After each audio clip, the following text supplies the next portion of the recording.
Mon cher frère, je voudrais ici offrir un petit cadeau aux musulmans et aux chrétiens. Un petit cadeau juste. Zerabiso, Jean chapitre 11, verset 33, 34, virgule 41, 48. Donc dans la première partie, on nous dit ceci. Jésus, voyant la sœur de Lazare pleurer, Marthe, qui était la sœur de son ami Lazare, parce que Lazare était mort. Jésus est venu, il a appris la mort de Lazare. Il est venu. Et Jésus dit quoi? Il demande à la sœur de Lazare et aux Juifs qui l'accompagnaient et qui pleuraient Lazare, où l'avez-vous mis? Et puis la sœur de Lazare lui dit, viens, on va te montrer là où on l'a enterré. Est-ce que Dieu peut-il demander à ces créatures où l'on avait enterré une autre créature? Parce que rien ne se cache aux yeux de Dieu, comme nous dit Ézéchiel chapitre 23. Rien ne se cache aux yeux de Dieu. Mais Jésus vient, il pleure, lui-même il pleure. Mais Jésus demande, où l'avez-vous enterré? Où l'avez-vous mis? Mon cher frère, est-ce que Dieu peut-il se renseigner auprès de ses créatures sur un endroit où aurait été enterré une autre de ses créatures? Non, celui-là n'est pas Dieu. Parce qu'il ignore où a été enterré sa créature. Il n'est pas Dieu. C'est pourquoi il confirme qu'il n'est pas Dieu. Versets 41 à 42. Pourquoi? Jésus, avant de ressusciter Lazare, il lève ses yeux au ciel. Et il dit, Père, c'est-à-dire Dieu, je sais que tu m'exauces toujours. Parce que c'est un prophète de Dieu. Mais si je parlais ainsi, c'est à cause de la foule qui m'entoure. Et qu'est-ce que Jésus voulait attendre de cette foule? Il ajoute en disant, c'est à cause de la foule qui m'entoure, afin qu'il croie, c'est toi qui m'as envoyé. Mais les chrétiens disent, non, ce n'est pas Dieu qui l'a envoyé, lui-même est Dieu. Si vous comprenez un peu cela. Les chrétiens disent, non, non, Jésus dit pour qu'il sache que c'est toi qui m'as envoyé. Mais les chrétiens refusent. Ils disent non, c'est lui-même qui est Dieu.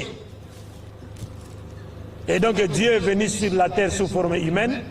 Il a été arrêté par ses propres créatures, ligoté, frappé, crucifié. Et selon les chrétiens, il meurt, il est attaché sur la croix. Et sur la croix, il crie encore, Eloi, Eloi, lama sabachthani.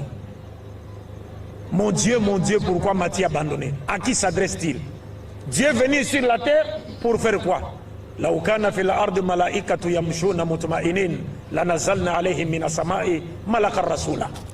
va venir faire quoi? Oh, il est venu nous sauver. Ah, il est venu nous sauver, mais il échoue. A-t-il sauvé le monde par sa mort? Non. Le taux de péché qui existait à l'époque de Jésus est aujourd'hui au-delà, c'est multiplié fois 1 million. Alors à quoi nous a servi la mort de Jésus? D'autres chrétiens nous disent non, non, non, non, Jésus est venu nous sauver du péché d'Adam et Ève. Vous oubliez que pour avoir goûté au fruit défendu selon la Bible, Dieu a dit à la femme, parce que tu as écouté la voix du serpent, c'est-à-dire le Satan, tu affanteras avec douleur. Est-ce que depuis que les femmes chrétiennes ont crié en Jésus, ont-elles cessé d'affanter avec douleur? Jamais. Non. Donc l'embargo de Dieu continue? Non. Ça, ce n'est pas Dieu. C'est Satan. Dieu a créé Adam, il n'avait ni père ni mère. Adam n'est pas resté dans le liquide amniotique d'une femme comme Jésus. Adam n'est pas sorti d'entre les jambes d'une femme comme Jésus. Adam est sorti adulte portant la barbe. Il n'a pas goûté à la face. Ève est née, elle n'avait pas de mère. Mais Adam était considéré comme étant son père parce qu'elle a été tirée de son côté à l'exemple de la mère A et B. Et nous qui naissons selon la loi commune avec des pères et des mères, et Jésus qui est né sans père et avait une mère. Et cette naissance ne fait pas de lui un Dieu, sinon Adam serait plus Dieu que Jésus parce qu'il n'avait ni père ni mère. Et également Melchisédek. Et également Melchisédek dans Hébreux chapitre 7, il est dit de Melchisédek qu'il n'avait ni père ni mère. Or c'était sacrificateur du Dieu très haut. Et Jésus-Christ était un disciple de Melchisédek, selon Hébreux. Il est sacrificateur selon l'ordre de Melchisédek. C'est pourquoi il a repris le symbolisme de Melchisédek, du vin et du pain que Melchisédek avait donné à Abraham, le père des croyants, selon la Bible. Donc nous croyons à sa naissance miraculeuse, chose que la plupart des chrétiens refusent aujourd'hui. Parce qu'il y a des chrétiens qui disent non, non, non, non, non, Jésus devait avoir un père. Parce que s'il est né d'une mère simplement, il devait être une fille. parce que la femme porte des chromosomes XX et que c'est l'homme seul qui porte des chromosomes XY. Mais nous disons que Jésus est né sans père et avait une mère parce qu'il est né par la puissance de la parole créatrice de Dieu. Psaume chapitre 33, verset 6,9, Dieu dit, quand il veut faire quelque chose, il suffit qu'il dise soit et c'est. Et le Coran nous dit, donc nous croyons en cela. Nous croyons que Jésus est un envoyé de Dieu. Il est messager de Dieu, mais uniquement envoyé aux brebis perdues de la maison d'Israël, et non pas à toute l'humanité. Et nous croyons également que Jésus ne mourit pas sur la croix, c'est-à-dire les Juifs ne l'ont pas tué sur la croix, parce que les chrétiens basent leur doctrine centrale, la doctrine fondamentale du christianisme, est basée sur, est fondée sur la mort prétendu expiatoire de Jésus-Christ pour le salut, pour notre salut. Nous disons que cette doctrine est d'origine satanique parce que Jésus ne l'a pas enseigné. C'est pourquoi Jésus a maudit tout celui qui a voulu l'amener à la mort, en disant à Pilate, malheur à l'homme qui m'a livré entre tes mains.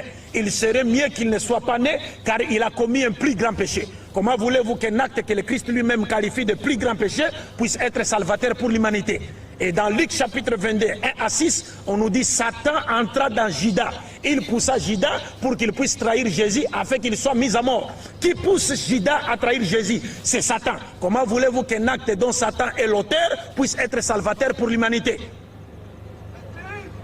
Donc c'est une doctrine satanique, c'est pourquoi le christianisme n'est jamais parvenu à transformer une seule rue depuis qu'il existe. Et le christianisme ne transformera même pas une seule rue jusqu'à la fin du monde.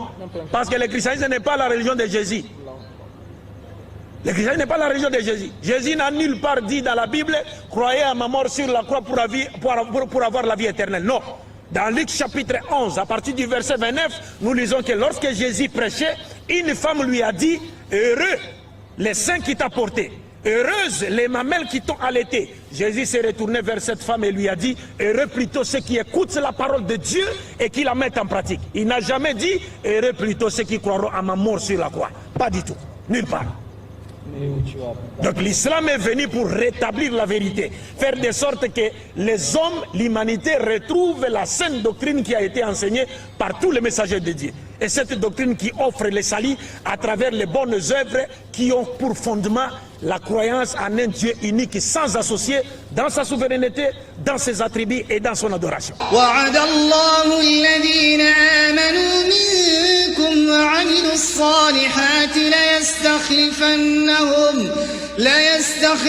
ليستخلفنهم في الأرض كما استخلف الذين من قبلهم